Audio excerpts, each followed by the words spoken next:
एक तरफ उत्तर प्रदेश में जहां पे माफियाओं के खिलाफ धड़ल्ले से एक्शन हो रहा है, तो वहीं पे दूसरी तरफ अगर हम बात करें कुशीनगर जिले की, तो यहाँ पे एक व्यक्ति 61 लाख रुपए का घोटाला एक व्यक्ति से, ऐसा क्यों दिए थे? पैसा दिए थे, वो बोला था कि 1 लाख रुपए पे 300 रुपए आपको बेनिफिट मिलेगा, तो इसीलिए हमने सारे लोग से बताया था। तो 17 लोग मिलके जैसे हमारे वजह से उसको पैसा दिया गया। उसको 1 लाख पे 300 एक दिन में एक दिन में मिलेगा। 1 लाख का 300 रुपए मिलेगा। उस नाम पे वो ठगी करके हम लोग से पैसा, तो हमको रुपया वो लगाता कहाँ था? वो रुपया लगाता था यहाँ सुभाष चौक रुंगटा पेट्रोल पंप है, शायद यहीं पे वो लगाता था। जैसे इतना कंफर्म नहीं लेकिन रुंगटे के पेट्रोल पंप पे लगता था पैसा। ठीक है, तो उसके बाद हम और काजल दीदी कहे कि चलो प्यार से बात करते हैं उसके बाप से। तो उसके बाप के पास गए हम लोग प्यार से बात करने के लिए। तब लोग उसी का लड़का, रियाज नाम का उसका लड़का है, वो आते ही पहले पंखे का राड खींच के पहले तो एक राड पहले मार दिया। मारने के बाद ढकेल दिया। उसके बाद ढकेलने के बाद तबातोड़ लगे मारने, सब 8 तो पटक दिया हमको। जैसे उसके बाद रियाज आके हमारा गाला दबा दिया, हमारे सांसें रुक गई थी। लेकिन उसके बाद भी फिर कुछ लोग, जैसे हम कैसे भी वहाँ से निकले, नीचे में आए तो निकले, तो फिर आगे बढ़े तो वहाँ भी जाके लगे मारने सब। तो उसके बाद हम, कितने लोग थे लगभग? लमसम 14-15 व्यक्ति थे वहाँ पे, और सभी मारने वाले थे, कोई वहाँ पे छुड़ाने वाला हमको नहीं था। उसके बाद काजल दीदी हमको छुड़ा रही थी, तो काजल दीदी को भी बहुत मार मारी। ऐसे की जरूरत है, चलो हम प्यार से बात करते हैं, ये नहीं कि हमको अभी पैसा चाहिए।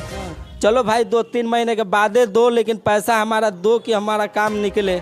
तो उसके बाद हम लोग गए वहाँ पे, तो तबातोड़ मारना पीटना, एकदम हम लोग की बुरी स्थिति हो गई थी।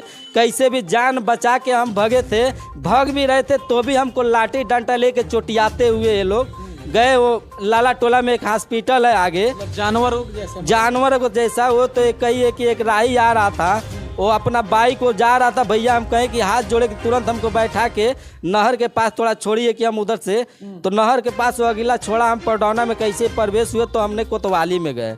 कोतवाली में गए तो मैंने यहाँ से फोर्स गया था, वहाँ पे सारे लोग को 4 लोग को पकड़ के लाया।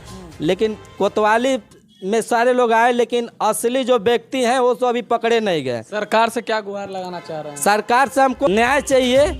अब असली जुल्म जो है कि वो पकड़े नहीं गए हैं, क्योंकि वो जो रियाज नाम का है वो तो हमारा गाला दबा दिया था बुरे तरह से, हमको कैसे सांस रुका था। एक और जो उसके पटीदार में जितने लोग थे, सारे लोग हमको बहुत बेरहमी से मारे हैं। हमको बस योगी सरकार पे हमको भरोसा है कि न्याय मिलना चाहिए।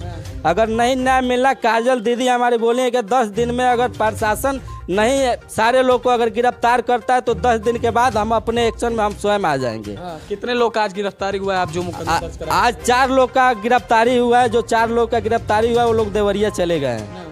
प्रशासन के द्वारा सक्रिय भूमिका दिखाया गया, हालांकि कल की वाकया है और आज 4 लोगों को गिरफ्तार कर लिया गया। पर हर बार की तरह इस बार भी जो मेन साजिश करता है वो नहीं पकड़ा गया। वो तो कहीं चैन की बंसी बजा रहा है और सक्रिय भूमिका पे है। पर देखना यह है कि जो 61 लाख रुपया डकार गया उसके खिलाफ किस तरह का एक्शन हो रहा है, क्योंकि जो मेन मुलजिम है, ऐसे तमाम लोगों को जो ठगी का शिकार बनाया है, वो अभी तक नहीं पकड़ा गया है। कुशीनगर में लगातार ठगी का मामला चल रहा है। इससे पहले एयरपोर्ट का मामला था, अब पेट्रोल टंकी का भी मामला सामने आ रहा है, जहां पे लोग 61 लाख रुपया लगा के और बेवकूफ बनते हैं, और दूसरी तरफ अगर जब पैसा मांगने जाते हैं तो लात मुक्का भी खाते हैं, जान से भी मारने की कोशिश की जाती है। तो सरकार और प्रशासन कितना इनको न्याय दिला पाती है? मैं बार बार जो ये किन्नर दीदी का जो नाम ले रहे हैं, मैं बताऊं किन्नर बिरादरी से वो आती हैं, पर उसके बाद भी उनको बुरी तरीके से मारा पीटा गया, जिसके कल विरोध में वो वहाँ पे प्रदर्शन भी की और पुलिस सक्रिय भूमिका में आई, 4 लोगों को गिरफ्तार भी की है। पर अभी तक मेन साजिशकर्ता नहीं पकड़ा गया है। जफर इकबाल नामक इन शख्स के पास पहुँचता है तो उसके घर में उनके दबंग भाइयों के द्वारा उनकी पिटाई करा दी जाती है। तो हमारे साथ भोला कुशवाहा हैं, जो कि इस बात के सबूत हैं, और इनका ही लगभग 61 लाख रुपया जफर इकबाल के द्वारा डकारा गया है।